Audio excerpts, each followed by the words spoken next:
ஒரு வழியாக கருங்குருவை அறுத்து முடிச்சிட்டோம். கரெக்டாக ஒரு 80 குழி இல்லைனா 80 சென்ட்டுன்னு சொல்லலாம். ஒரு வழியாக அறுத்து முடிச்சாச்சு. இதுதான் கடைசி கதிர். நல்லா வாலிபமாக வந்தது. நல்லா இருக்குது. கருங்குருவை கரெக்டாக 100 நாளில் வருதுங்க. இன்றைக்கி நான் அறுக்கிறது 101ஆவது நாள். இதுவே வந்து ரொம்ப லேட்டு ஆக்சுவலாக. சரி, நம்ம விதைக்கு வைக்கிறோன்றதுனால நம்ம நல்லா அப்படி பண்ணியிருக்கோம். கொஞ்சம் சாஞ்சிருச்சு. நல்லா கிளப்புங்க. பயிரெலாம் நல்லா கிளச்சிது. கொல்லி பார்த்தாலே தெரியும். பார்த்தீங்களா, இது ஒரு புதை. எல்லாருக்கும் வணக்கம். நம்ம முகுந்தா ஃபார்மில் ஒரு வழியாக கருங்குருவை அறுவடை பண்ணிட்டோம். இது முதல் பொட்டி கொட்டுது. பார்த்தீங்களா, கருங்குருவை கரெக்டாக 100 நாள் அறுவடை வந்துடுதுங்க. இன்றைக்கி வந்து மே 23.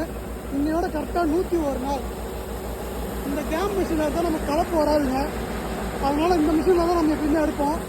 இது கருங்குருவைன்ற பாரம்பரிய நெல் ஒரு வரையாக அறுவடைக்கு வந்துருச்சு. 1 ஏக்கர் மட்டும் அறுவடை பண்ணியிருந்தேன். பாருங்கள் எப்படி இருக்குன்னா,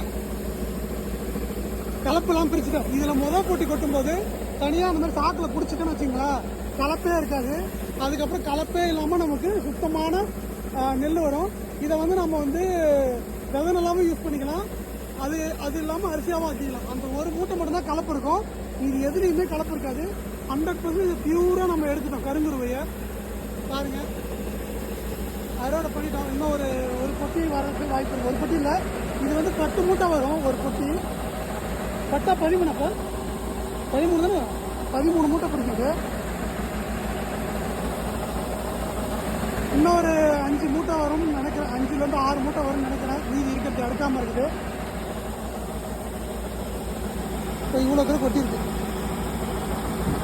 கருங்குரை அறுவடை பண்ணிட்டோம். இன்னும் ஒரு 3 மாதத்துக்கு அப்புறம் விதை கொடுப்போம். அதுக்கப்புறம் நம்ம அரிசியாகவும் இது ஆக்குவோம். தேவைப்படுற நண்பர்கள் டேரெக்டாக நம்மக்கிட்ட அரிசி விதைகள், பாரம்பரிய விதைகள் எல்லாமே வாங்கிக்கலாம். நன்றி, வணக்கம். நம்ம மிஷினில் கருங்குருவை நெல்லை எடுத்து இப்போ காய வச்சுட்ருக்கோம். மொதல் நாள் இதுதான் வந்து கலப்பு. எப்பயுமே வந்து மிஷின்லேருந்து வரும்போது முதல்ல ஒரு 50 கிலோ அளவுக்கு தனியாக பிடிச்சிட்டிங்கன்னா அந்த கலப்பு நெல் ஃபுல்லாக இங்கே வந்துடும். அந்த மாதிரி வந்துடுச்சு. இப்போ இது எல்லாத்துலேயுமே வந்து கலப்பே இல்லாத கருங்குருவை, முழுசாக கருங்குருவை அரிசி. இது கருங்குருவை நெல். இதுதான் வந்து விதை நல்லாவும் கொடுக்க போகிறோம். அரிசியாகவும் இதான் ஆக்க போகிறோம். இது மட்டும் கலப்பாக இருக்கும். அதாவது வெள்ளை அரிசியும் கருங்குருவையும் கலந்துருக்கும். இதில் எங்கேயுமே வந்து எதுவுமே இருக்காது. இது மொதல் நாள். இன்னும் 2 நாள் நல்லா சரக்காக காய வச்சுட்டு வீட்டுக்கு எழுந்து அடிக்கிட்டோன்னா அடுத்த 1 வருஷத்துக்கு நம்ம இதை அப்படியே விதைக்கு யூஸ் பண்ணிக்கலாம். அரிசியாகவும் ஆக்கலாம். தேவைப்படுற நண்பர்கள் கருங்குருவி விதை நெல்லுக்கு ஃபோன் அடிங்க.